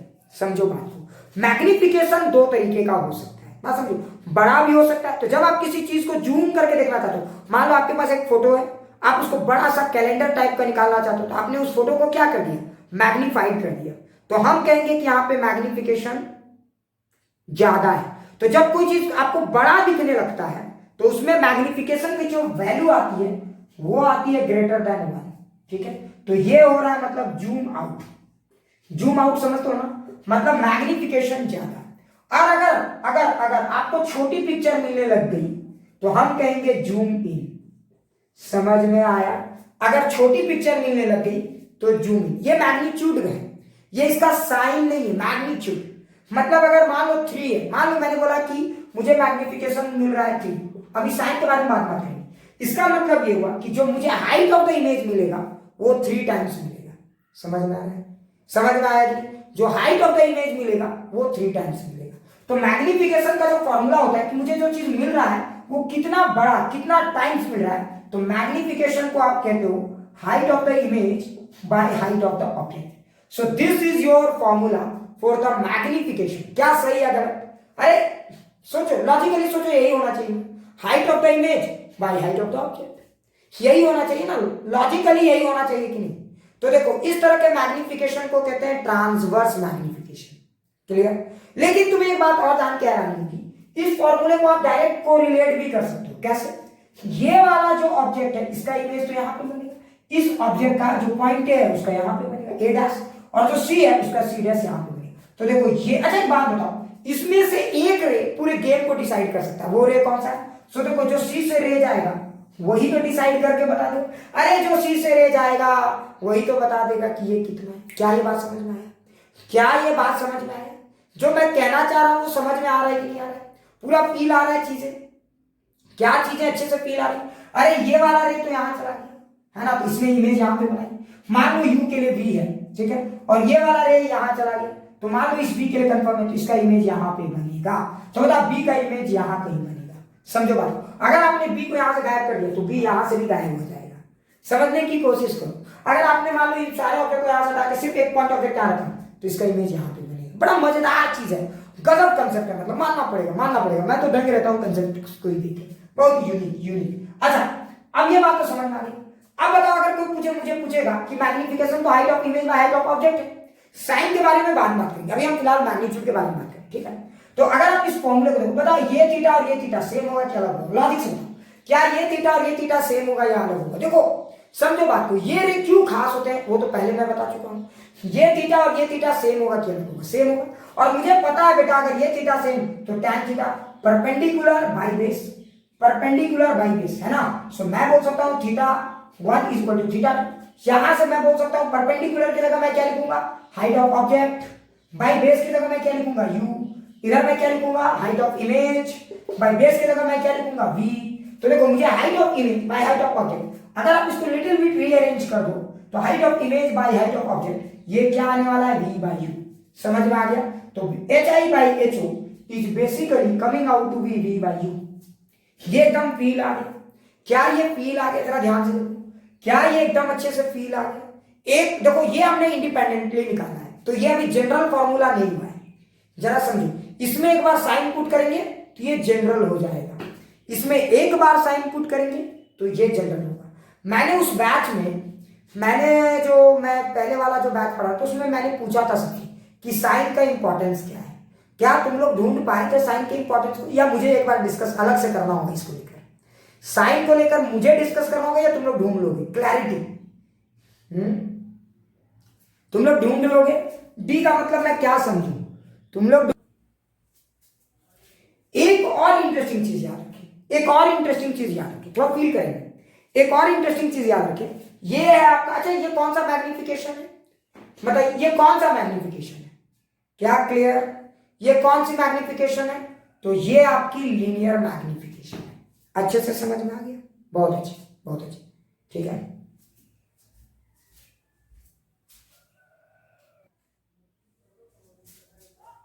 है ना?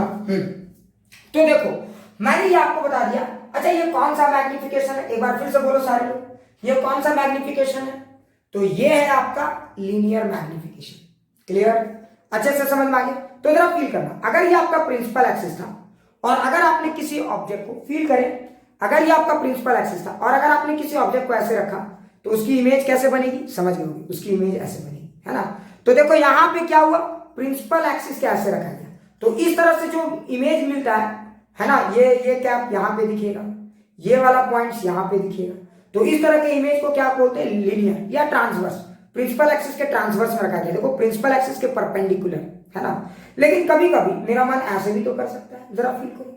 अगर मेरा मन ऐसे करेगा तो इस तरह के मैग्निफिकेशन के लिए क्या कोई फॉर्मूला है? यस या नो? क्या इस तरह के मैग्निफिकेशन के लिए कोई फॉर्मूला है? यस या नो? इस तरह के मैग्निफिकेशन को बोलते हैं लॉन्गिट्यूडिनल। अच्छा, क्यों नहीं है इस तरह के मैग्निफिकेशन के लिए कोई फॉर्मूला? आप ना बता सकती हो इस तरह के मैग्निफिकेशन के लिए क्यों नहीं है कोई फॉर्मूला? सोच के बताओ। हाँ, बहुत अच्छे। अरे बेवकूफ, यू देखो, ये पॉइंट का यू अलग है, ये पॉइंट का यू अलग है, तो इस पॉइंट का यू अलग है तो वी अलग होगा, इस पॉइंट का वी अलग होगा, इस पॉइंट का यू अलग होगा तो इसका भी अलग होगा। तो यहां पे हर पॉइंट अलग अलग यू में है, तो हर पॉइंट अलग अलग वी में होगा। तो बताओ, अगर इसका मैग्निफिकेशन निकालना चाहोगे लॉन्गिट्यूडिनल, तो कैसे निकालोगे? समझ गए होगे, ये पॉइंट का वी निकाल लो और इस पॉइंट का वी निकाल लो। समझ गए होगे मैं क्या कहना चाह रहा हूं? समझ में आ रहा है? ये आसान है, इसलिए पहले इसी को डिस्कस कर देते हैं, और इसके लिए कोई फॉर्मूला नहीं है। तो समझ में आ रहा है मैं क्या करूं? मान लो ये पॉइंट, एक एग्जांपल बता दो, मान लो ये पॉइंट है 10 और मान लो ये पॉइंट है 12। ये पॉइंट यहां से 10 है और ये पॉइंट यहां से 12 है। तो बताओ what is the height of object? अब कम से कम इतना बता दो, अगर यहाँ फोकस है, सॉरी यहाँ लेंस है, यहां से ये 10 है और यहां से ये 12 है, तो what is height of object? 2। Length of object, अब यहाँ हाइट ऑफ ऑब्जेक्ट नहीं बोलते लोग, लेंथ ऑफ द ऑब्जेक्ट बोलते हैं। अब यहाँ पे क्या बोलते हैं? Length of the object. अच्छा 2। अब सोचो, समझाने के लिए बताता हूं, इस 10 का इस 10 का इधर कहीं मिला, इस 10 का इधर कहीं मिला 15, इस 10 का इधर कहीं मिला, मान लो इस 10 का इधर कहीं मिला 20 और इस 12 का इधर कहीं मिला 15। तो बताओ what is length of image. अब बताओ लेंथ ऑफ इमेज कितना हो गया। तो बताओ लेंथ ऑफ इमेज कितना हो गया 5। लेंथ, अरे ये 10 का 20 फील करना, इस 10 का 20, 10 का 20 और 12 का 15, तो 20 से 15 तक इधर आपका इमेज का लेंथ है। तो अब बताओ 5 हो गया, तो मैग्निफिकेशन कितना आ गया, तो इधर था 5 और इधर था 2। समझो बात को। तो लेंथ कितना टाइम जूम हो गया अलोंग द एक्सिस, समझ में आया ना, तो 2.5 है। तो इस तरह से आप मैग्निफिकेशन निकाल सकते हो। हाँ एक बात और मैं बताता हूं, लॉन्गिट्यूडनल मैग्निफिकेशन में जरा फील करना तो मजा आ जाएगा ऐसे। लॉन्गिट्यूडनल मैग्निफिकेशन में अगर फॉर्मूला को डिफाइन करना चाहते हो तो बता लेंथ ऑफ द ऑब्जेक्ट फिर क्या करना होगा। अगर आप लॉन्गिट्यूडनल मैग्निफिकेशन में फॉर्मूला को डिफाइन करना चाहते हो तो लेंथ ऑफ द ऑब्जेक्ट को क्या करना होगा, फील करो। लेंथ ऑफ द ऑब्जेक्ट को इंटीग्रेट नहीं, लेंथ ऑफ द ऑब्जेक्ट को बहुत छोटा कर दो। इंटीग्रेशन से भी काम नहीं चलेगा, लेंथ ऑफ द ऑब्जेक्ट को बहुत छोटा कर दो। जब ये बहुत छोटा हो जाएगा तब जाके u टेंडिंग टू जीरो, जो लेंथ ऑफ द ऑब्जेक्ट है टेंडिंग टू जीरो हो जाएगा। तो जब length of the object tending to zero हो जाएगा तो जो वेरिएबल u है वो ज्यादा नहीं रह पाएगा, तो फिर u लगभग कांस्टेंट होगा। तो जब u लगभग कांस्टेंट होगा तो उसका जो v आएगा वो भी लगभग कांस्टेंट आएगा। लेकिन जान कहना नहीं होगी कि अगर मान लो ये, मान लेते कि ये dx है, अगर ये dx है तो यहाँ पे जो लेंथ ऑफ द ऑब्जेक्ट है वो कहां से कहां तक है, तो u से लेकर u प्लस dx। तो यहाँ पे कहां से कहां तक होगा, v से लेकर v प्लस dx नहीं होगा, v से लेकर v plus some times of dx। समझो बात को। तो सम टाइम्स ऑफ dx, तो सम टाइम्स ऑफ dx मिला कि नहीं मिला। तो अगर आप चाहते हो कि लॉन्गिट्यूडनल में भी डिफाइन किया जाए तो लेंथ ऑफ द ऑब्जेक्ट बहुत पतला कर दो। समझ में आ रहा है ना, पॉइंट साइज dx। समझ में आ रहा होगा मैं क्या कह रहा हूं, पतला सा साइज।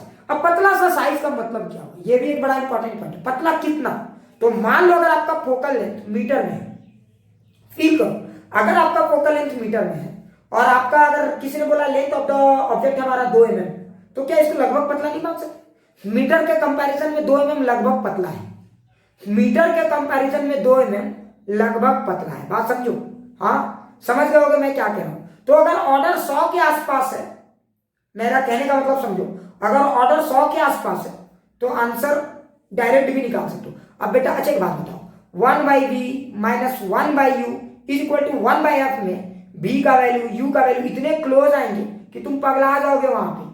तो सबसे बढ़िया तरीका पॉइंट साइज कंसेप्ट लगाने का। मतलब अब आपको समझ में आ गया होगा मैं कहना क्या चाहता हूं। क्या फील आ गया, क्या फील आ गया सबको। तो देखो मैग्निफिकेशन के जो 2 टाइप है, जरा फील करेंगे। मैग्निफिकेशन के जो 2 टाइप है, ये सब तो मैंने समझा दिया, इसको और फील कराऊंगा, सो बिल्कुल टेंशन नहीं लेना है, थोड़ा सा चीजों को फील करें। तो मैग्निफिकेशन के जो 2 टाइप है, एक है हमारा लीनियर मैग्निफिकेशन और एक है हमारा लॉन्गिट्यूड। लीनियर मैग्निफिकेशन के लिए तो खैर फॉर्मूला है हमारे पास। So magnification is basically hi/ho v/u, sign put कर देंगे इसमें तो क्लियर हो जाएगा। और लॉन्गिट्यूडनल में भी 2 तरह के हो सकते हैं।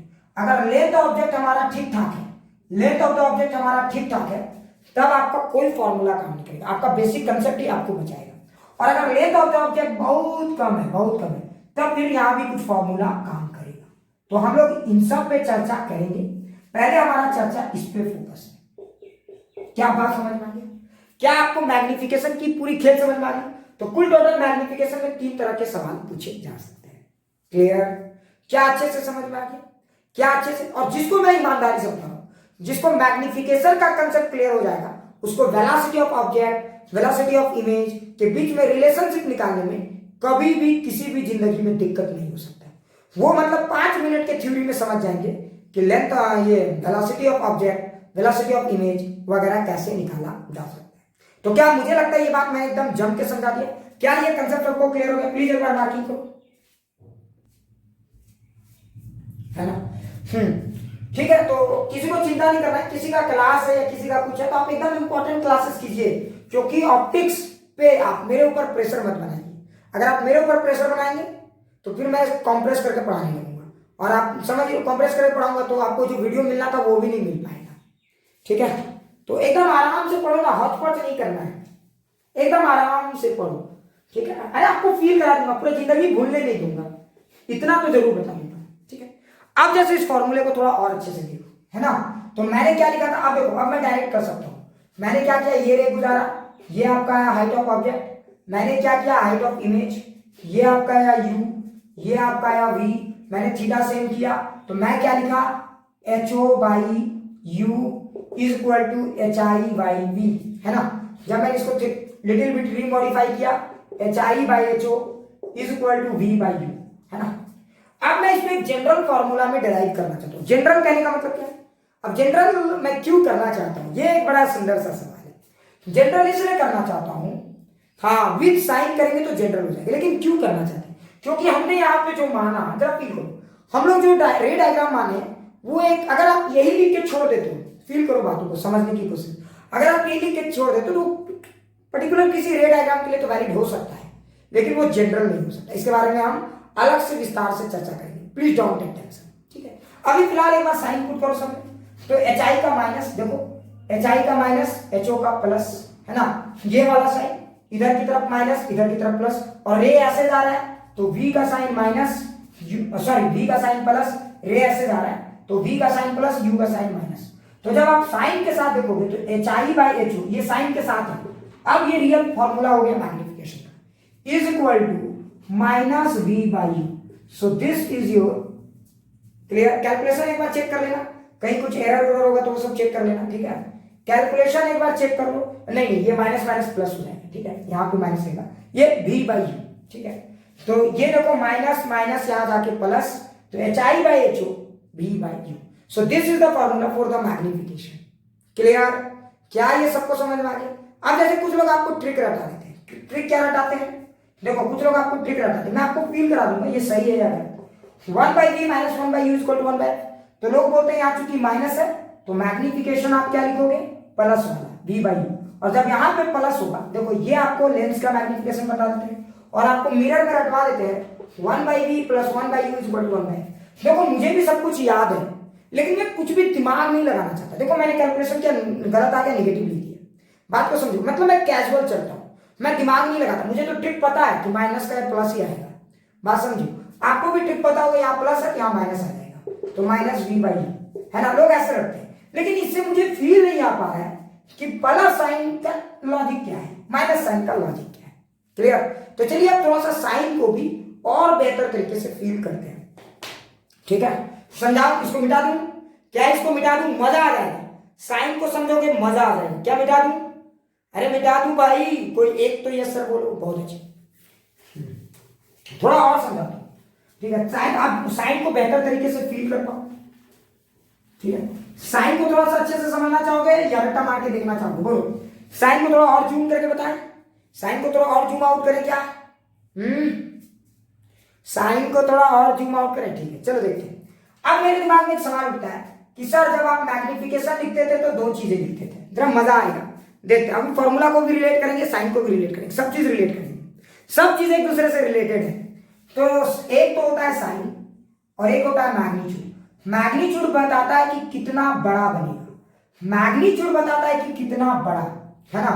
अगर ग्रेटर देन 1 है तो लार्जर इमेज, लार्जर इमेज मतलब ऑब्जेक्ट से बड़ा, और अगर लेस देन 1 है कोई भी चीज तो स्मॉलर इमेज। क्लियर, ये बात होते हैं, है ना, ये मुझे समझ में आ गया। लेकिन प्लस साइन और माइनस साइन का मतलब क्या है, जानते हो, ज्यादातर लोग इसको रट लेते हैं। लोग क्या सोचते हैं, फील करो, लोग सोचते हैं कि माइनस साइन का मतलब, जरा फील करना, माइनस साइन का मतलब क्या होता है, ज्यादातर लोग यही सोचते हैं कि निगेटिव साइन का मतलब क्या होता है, बताओ कौन सा इमेज, निगेटिव साइन का मतलब कौन सा इमेज, निगेटिव साइन का मतलब कौन सा इमेज। तो m की वैल्यू जब निगेटिव आ जाए तो लोग बोल देते हैं कि रियल इमेज, ऐसा नहीं है। निगेटिव साइन हमेशा रियल इमेज बनाता है, ऐसा नहीं। हाँ, आप जिस दुनिया में रहते हो, आप जिसके बारे में पढ़ रहे हो, वहां पे रियल इमेज चलेगा, चलेगा, लेकिन दौड़ेगा नहीं। m का मतलब याद रखना, निगेटिव साइन क्या बताता है, अभी फील भी कराऊंगा, अभी पहले थोड़ा सा बोल देता हूं, उसके बाद फील करा दूंगा डेरिवेशन से। निगेटिव साइन बताता है, जरा फील करना, निगेटिव साइन बताता है कि nature of object and image is not going to change, nature of object and image is not going to change. याद रखेंगे ये बात, नेचर, लिख लो ये बात नोट करके, और मैं प्रूफ भी करा दूंगा, फील भी करा दूंगा। Nature of object and image is not going to change, negative sign बताता है nature of object and image is not going to change, image is not going to change. ये सब चीजें लिखते चले जाना, बड़ा इंपॉर्टेंट चीज है, is not going to change. आपको ऐसा कोई नहीं बताने वाला है। ये वाला स्टेटमेंट तो आपको खैर कहीं दिखने से रहा, ये वाला स्टेटमेंट तो खैर कहीं आपको दिखने से रहा। अब नेचर चेंज नहीं होने का मतलब क्यों? अगर आपके पास कोई रियल ऑब्जेक्ट है तो उसका इमेज रियल बनेगा, और अगर आपके पास कोई वर्चुअल ऑब्जेक्ट है तो उसका इमेज वर्चुअल बनेगा। ये इसका मतलब होता है। मतलब नेगेटिव साइन का मतलब ये कभी नहीं होता कि सिर्फ रियल इमेज, ये कभी नहीं होता। समझो बात। नेगेटिव साइन का मतलब ये होता है कि ऑब्जेक्ट का जैसा नेचर होगा इमेज का भी वैसा ही नेचर होगा। क्लियर? अब कुछ लोग लेंगे सर नेगेटिव साइन से ये बात क्यों आती है? तो देखो उल्टा हो जाता है। तुम्हें तो लग रहा था सर नेगेटिव है तो ये तो उल्टा कर देना चाहिए था, ऐसा लग रहा होगा तुम्हें। सर नेगेटिव साइन है सर, ये तो फील के साथ बिल्कुल उल्टा। नेगेटिव साइन में तो सर नेचर बदल जानी चाहिए था, लेकिन एक इत्तेफाक देखो, कंसेप्ट में मिला दूंगा, है ना। तुम्हें तो ऐसा लग रहा होगा सर नेगेटिव साइन है तो ये तो उल्टा हो जाना चाहिए था, नहीं होता। देखना मजा आ जाएगा आपको। साइंटिस्ट भी बहुत कुछ सोच समझ के बैठाते हैं, ठीक है। और पॉजिटिव साइन में उल्टा हो जाता है, बड़ा इत्तेफाक है। देखो अगर m की वैल्यू पॉजिटिव आ गई तो nature of object and image is going to change. अब ऐसा क्यों होता है ये मैं आपको फील कराने जा रहा हूं, so please don't take tension. क्या आपको प्लस और माइनस को लेकर कुछ कुछ कंसेप्ट क्लियर हो गए? क्या आपको प्लस और माइनस को लेकर कुछ कुछ कंसेप्ट क्लियर हो गए? अच्छा एक बात बताओ, आप जब भी m इक्वल टू नेगेटिव देखते हो आपको क्यों लगता है कि रियल इमेज हो रहा है?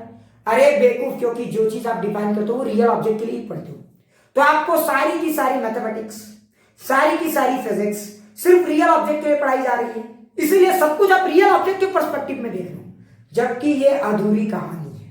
क्लियर? इसलिए आपको बोल दिया जाता है m की वैल्यू नेगेटिव तो रियल ऑब्जेक्ट का रियल इमेज। अरे बेवकूफ, अगर m की वैल्यू नेगेटिव है तो वर्चुअल ऑब्जेक्ट का फिर क्या होगा? वर्चुअल ऑब्जेक्ट का क्या होगा सोचो, तो वर्चुअल ऑब्जेक्ट का वर्चुअल इमेज। बस इतना याद रखना, नेगेटिव साइन का मतलब चाहे वो मिरर हो या लेंस हो, जब भी m की वैल्यू नेगेटिव आती है नेचर ऑफ द इमेज कभी, nature of object and image कभी नहीं बदल पाती है। अब ऐसा क्यों होता है ये मैं समझाती है, so don't take tension. Clear? अच्छे से फील आ गया? सो प्लीज एक बार लिख लो, ये बहुत इंपॉर्टेंट पॉइंट है। 1 2 3 चलो, है ना। तो थोड़ा सा मैं अब साइन के बारे में बताने वाला था, प्रूफ ऑफ साइन फील कराता हूं मैं आपको कि माइनस साइन का रियल मतलब क्या है। मतलब मानना पड़ेगा कैसे, मतलब मैच कर जाते हैं फील बाय, मानना पड़ेगा, है ना। देखो m का जो फॉर्मूला है, अगर आप जरा ध्यान से देखोगे, जरा ध्यान से देखोगे तो v बाई यू ही क्यों आता है, और ये v बाई यू क्या सही है या गलत है, क्या हम मैच कर सकते हैं? बिल्कुल। जरा मैं प्रूफ कैसे आपको समझा, देखो, है ना, जरा ध्यान से देखना, ठीक है, जरा ध्यान से देखना, मजा आ जाएगा। अच्छा एक बात बताओ, अगर कोई ऑब्जेक्ट यहाँ फील करो, अगर कोई ऑब्जेक्ट यहाँ है तो रियल इमेज, एक बात बताओ, रियल इमेज लेंस में किधर बनेगा? एकदम एकदम ईमानदारी से बताओ, रियल इमेज लेंस में किधर बनेगा? पहले बताओ, रियल इमेज लेंस में हमेशा राइट में बनेगा। मानते हो कि नहीं मानते? एकदम कंफर्म है कि इधर राइट में ही बनेगा। तो जरा सोचो, तो अब जरा फील करो, देखो ये फॉर्मूले को फील करना, शायद मजा आ जाए।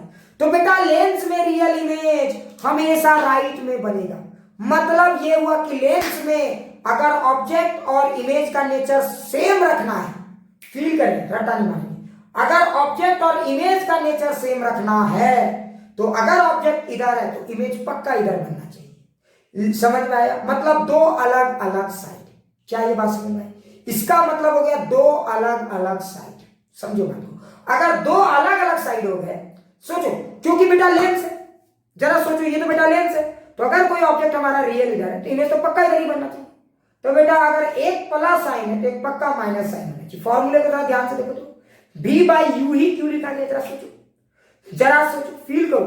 तो v अगर एक प्लस होगा तो दूसरा पक्का माइनस होगा, तो मतलब ये इस बात को बता रहा है, नेगेटिव साइन को लोग कंफ्यूज कर देते हैं, ठीक है। नेगेटिव साइन को मैच भी करवाना, देखो बहुत सारी चीजों से मैच करवाना पड़ता है, सिर्फ एक यही नहीं, हाइट ऑफ द ऑब्जेक्ट और हाइट ऑफ द इमेज से भी तो मैच करवाना होगा, हर चीज से मैच करवाना होगा। एक तुम सिर्फ फील के साथ मैच करा देने से नहीं काम चलेगा।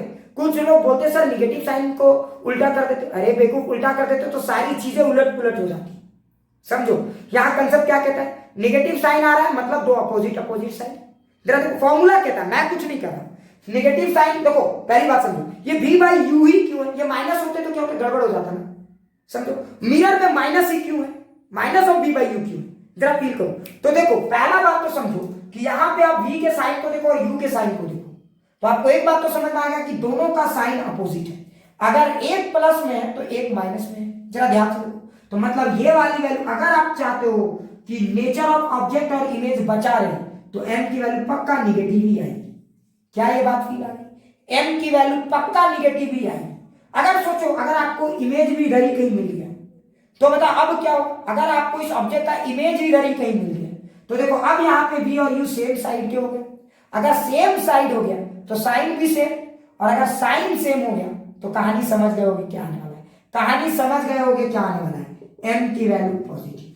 समझ में आ रहा है, क्लियर हो गई बातें क्लियर।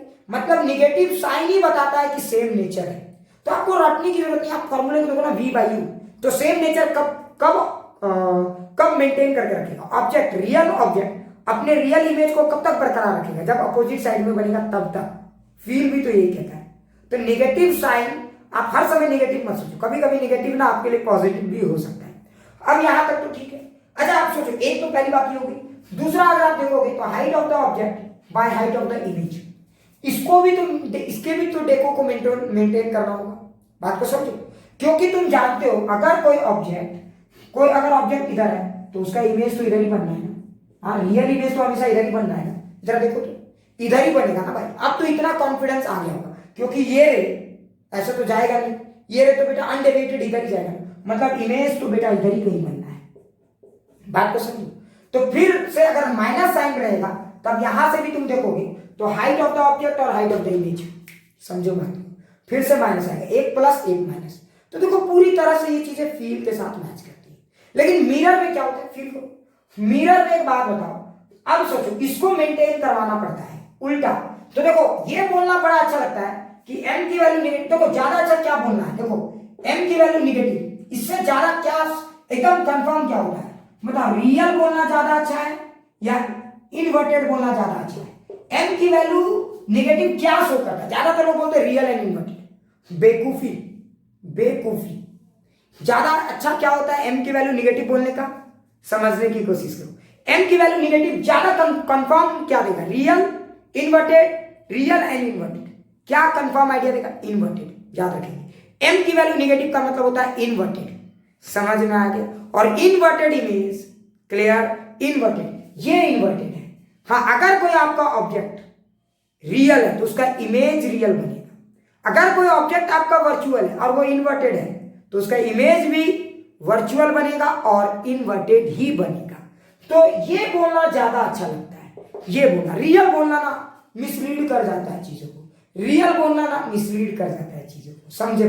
तो इन्वर्टेड जो वर्ड डिफाइन हुआ इसके लिए डिफाइन हुआ, इन्वर्टेड जो वर्ड डिफाइन हुआ इसके लिए डिफाइन हुआ। बात समझो। और तुम जरा ध्यान से देखो, फील करो, मतलब उतना डेप्थ में ना, लोग डेफिनेशन के डेप्थ में नहीं जाते। लोग क्या करते हैं, फॉर्मली डिफाइन कर देते हैं। जैसे मिरर को भी देखो। अच्छा एक बात मैं बताऊं, बी और यू, देखो मेन फॉर्मूला क्या है मैग्निफिकेशन का। अगर मैं सच बोलूं तो मेरे हिसाब से मेन फॉर्मूला, ये उल्टा लिखा हुआ है, सॉरी ये फॉर्मूला थोड़ा उल्टा लिखा हुआ है, ठीक है। ये सब चीजें समझो, मैं साइन पे फोकस कर रहा हूं, ठीक है। ये उल्टा लिखा हुआ था। अब जरा सोचो तो HI/HU is the real formula, ये रियल फॉर्मूला है, क्लियर। और यहां पे भी देखो HI/HU, ये आपका रियल फॉर्मूला है, ये इन्वर्टेड है। M रियली में ये डिफाइन है, M रियलिटी में ये डिफाइन है। हाँ, अब क्या क्या इसको मैच कराया गया। जब आप ट्रायंगल्स को देखोगे, वो एंगल्स वगैरह देखोगे तो आपको पता चलेगा ये तो रिलेटेड है U और V से। तो अब जाके रिलेशनशिप एस्टेब्लिश किया गया। तो लेंस के लिए V/U, क्योंकि लेंस में जरा फील करो, लेंस में अगर आपको रियल चाहिए, रियल के लिए रियल, देखो नेचर सेम चाहिए, नेचर सेम चाहिए। तो बताओ अपोजिट डायरेक्शन या सेम डायरेक्शन, बताओ अपोजिट डायरेक्शन या सेम डायरेक्शन। V और U अपोजिट या सेम, लेंस में V और U अपोजिट या सेम, बताओ। तो अपोजिट, तो देखो तो एक इसमें से पक्का निकल जाएगा, तो ये लेंस के लिए हो गया, समझ में आया। लेकिन एक बात बताओ, जरा बताओ, मुझे निगेटिव बनाना है V और U को, जरा सोचो। तो मिरर में बेटा अगर ये मिरर है तो V और U सेम डायरेक्शन या अपोजिट डायरेक्शन, फील कर बताओ। V और U सेम डायरेक्शन या अपोजिट डायरेक्शन, तो बेटा सेम आता है। तो बेटा V और U तो सेम आएगा। तो मैं ऐसा क्या करूं कि मेरे को माइनस दिखने लगे, मैं ऐसा क्या करूं, जरा सोचो तो मैं ऐसा क्या करूं कि बेटा माइनस दिखने लगे, HI/HO सेटिस्फाई होने लगे। बताओ मैं ऐसा क्या करूंगा? तो माइनस साइन आगे लगा दूंगा, क्योंकि मुझे पता है कि नेचर सेम रखेंगे तो एक एक्स्ट्रा माइनस साइन V/। तो ये इसका फील मतलब है। ये आपका हो गया मिरर के लिए। क्या कुछ चीजें फील आ गई आपको? क्या कुछ चीजें फील आ गई?